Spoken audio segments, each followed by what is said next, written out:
All right, welcome, boys and girls, to another edition of the Love Them Knives channel.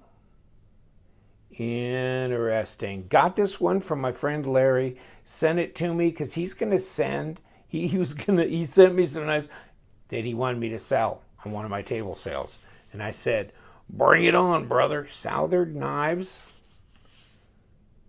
There you go. It's not your grandfather's knife, but it could be. It's the Tolk. And there's how it comes in the box. Made in Tucson, Arizona. Yes, Southard Knives. I I know where his shop is, or at least I think I know where his shop is. I've never been there, but I mean, I live in Tucson as well, in the Tucson area. So yeah, he's not far away from me, and I've never actually called him or tried to contact him or go bother him. And he probably needs to be bothered like he needs, a tumor. So probably leave him alone, let him do his thing. But he makes some really nice knives. I talked to another guy that's into knives, a few months back, and he told me, yes, Southern is here in town. And I didn't even realize that. So there you go. The Tolk. This is in bronze. They made them in regular titanium or in blue. And so the thumb studs match. The pocket clip matches. Open design. You got your barreled spacers here. You've got your hinderer type of over travel stop or lock bar stabilizer, whatever you want to say. Titanium, like matching pocket clip, etc. Some texturing jimping back here at the back of the knife where you kind of just do that. It deploys really nicely. I haven't taken this apart. Obviously, there's bearings, and I think they're caged bearings on here. So your flats are stone wash. You got a satin grind. You could do some piercing, mostly for slicing. Very high grind, nicely done. And maybe even, could it be a knife? Only if you want it to be. And so this one, I don't think Larry has ever carried or used. He's a collector. And so most of his knives stay in the box. And he brings them out and admires them and stuff like a lot of us do. Especially when it comes to a knife that's $520. But beautifully done. Obviously not available anymore on Blade HQ, and I looked on his site as well. I'll give you the link to the Southard website to this particular knife, and no, I don't see that they're available anymore. They're did we look in here, skeletonized or weight relieved under here under the scales. Also, there is some writing here, and I can't read that well, even looking through the camera. And so in here, there's information, obviously probably the number of the knife and some other information. And I wiped it down, and there's some threads hanging on that stuff because I stuffed the cloth in there and kind of cleaned out when I Windexed it. And so, yeah, I don't know. And I apologize for that. Somebody probably knows what information they put on the inside of the scale there. So excellent lockup here, 35%, maybe 40. Actually, your pass-throughs easy to get to. You got some jimping right here. Good thought pattern there to make that available to function well. The drop is good. This knife is, it's not hydraulic, but it's probably a little stiff yet. Click right in there. Detent's good and strong. And I think there was a ceramic detent ball in here, although I didn't see any insert, like hardened steel insert in here. Do you? Because I don't. Sometimes they're very seamless and hard to see if you don't take it apart, but I don't see one.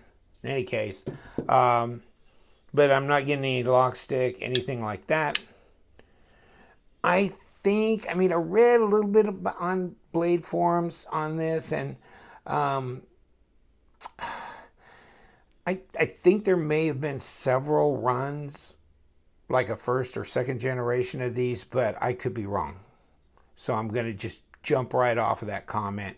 But I kept thinking they were talking about that on blade form. So you can clarify that in the comments section. I just wanted to put it on screen just to show it off. And also, I got to sell it for Larry. So, and I think somebody is going to want to buy this. I think there's a lot of somebodies out there that will. You got this traction up here, this jimping along here. It's really kind of a little unusual for a lot of the knives I've ever handled to have it like this, but it's definitely effective. I mean, it's almost like a cheese grater, but not that abrasive. I mean, nothing that would make you, that would get on your nerves, but it's there, and believe me, it's there. So that's nice. I'll have to meet him sometime. I'll have to go, I would at least contact him and see if I could set up a time I could just, whatever, buy him a beer or whatever. But yeah, you got this front choil. So, I mean, he thought out so many things of this knife that was really great. First of all, the ergos are great on this knife. Second of all, it's a good size knife. Okay, Bertha, get out of here. Come on, give us a measure on here. It's almost a 4-inch blade. So almost a 100 millimeter blade, right? And then overall, 8 3/4, and then a little bit of something. So it's almost 22.5 centimeters. So it's a good sized knife. I really like that. Fancy, come out here. So yes, bigger than the Paramilitary 2. That's great. I like that. And switch them around. You can still see the blade on the Tolk, much bigger. I don't think you can get much of a bigger handle than on the Para 2. It's just crazy. Baby got back. Get out of here, Fancy. Okay, so yes, and the Bronzano, we're losing it already, but that's okay. And the hardware is nice and bright, nicely machined and done that way. Kind of gives you a better effect when you don't have the open Torx holes here for that, because you're good enough back here. You don't need them up front. So really, the overall design of this knife, it's not one that just makes me just totally fall in lust, but this is a knife that just the ergos, the viability, I mean, just the functionality of this knife makes a lot of sense. The CTS XHP steel, yes. The materials, yes. The fit and finish, yes. Weight relieved it inside, ceramic detent, yes and yes. So open design, nice standoffs in here. Good look, really hail hardy and sturdy, but also very well polished. I can see why this was a popular knife, but I think that they were low volume production knives, so there weren't a lot put out there. Incredible. I think I read somewhere, maybe on his site or somewhere, where they said this is what his EDC, this is his daily carry. Hey, it's nice when you can make your own EDC, right? You can make your own knife, and it's a knife like this. Yeah, we could do that. I mean, no, we couldn't, but we'd like to. Yeah. Nice action. Click. I mean, that's just got a real clank when it goes in, doesn't it? Whew. Baby. Yeah, let's check the blade stock. I just wanted to throw this up on here. I ain't no damn expert on this. I know he's done collaboratives with Spyderco. You've seen the Southard folder and stuff on there, but 3.5 millimeters, so yeah, about 0.14 type. And overall, it's not that fat. And we're on the fat part, right? So that's no thicker than the Paramilitary 2. 0.46 of an inch, 11.7, not even 12 millimeters thick. So it's a fairly slender carry. I mean, it's the same width as this.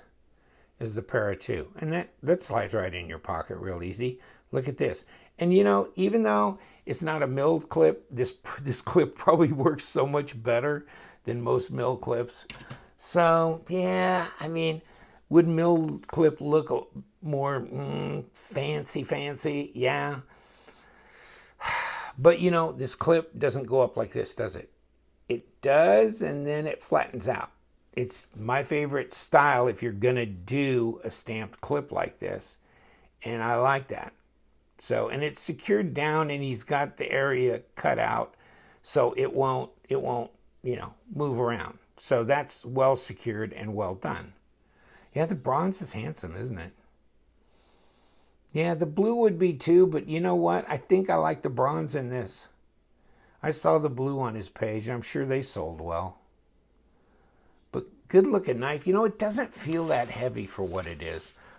Let's get this out here and turn this on.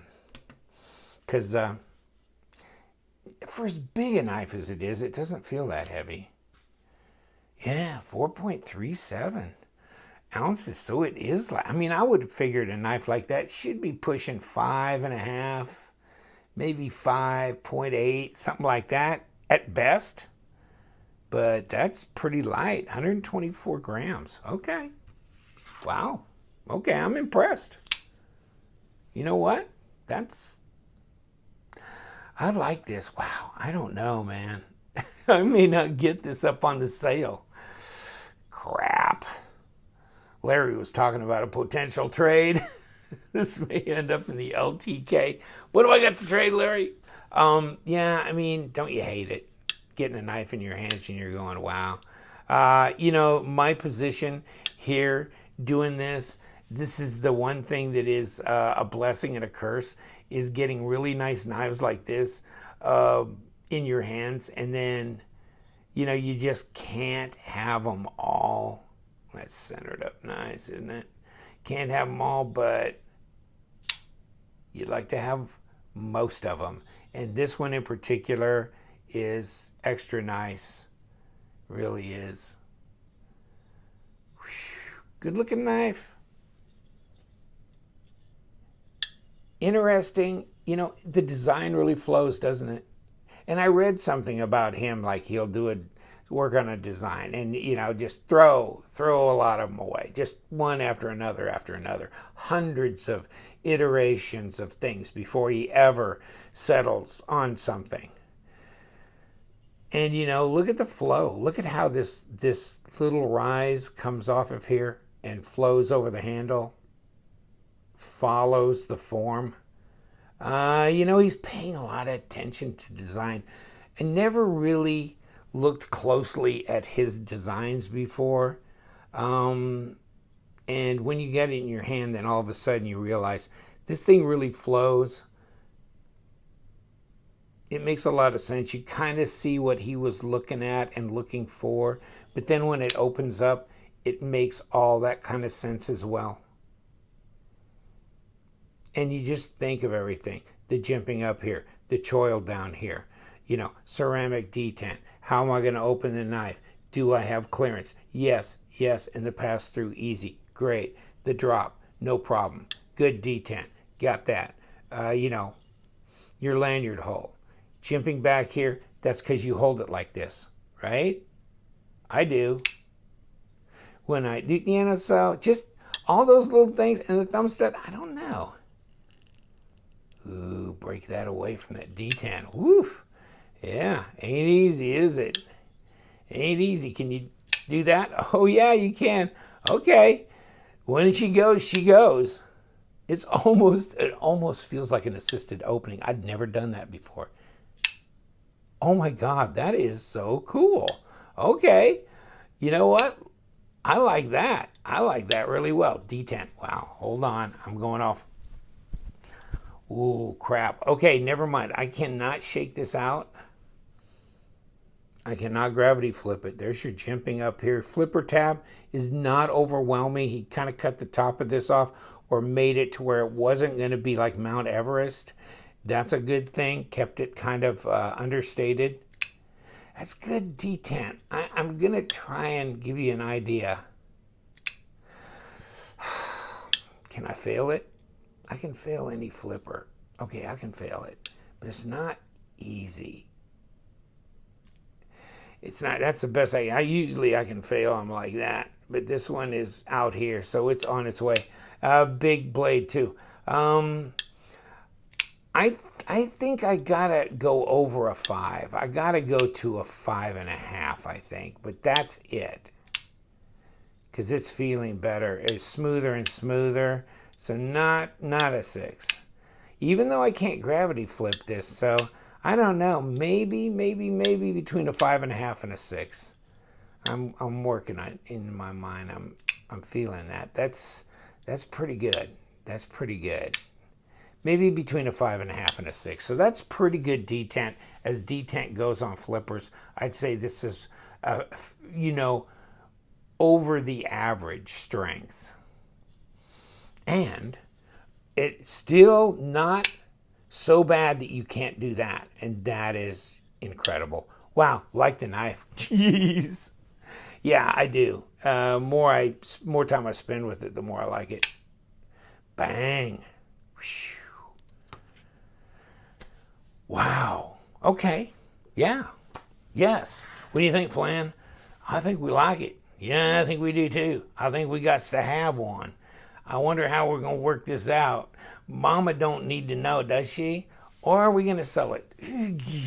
Whatever, we'll make a decision.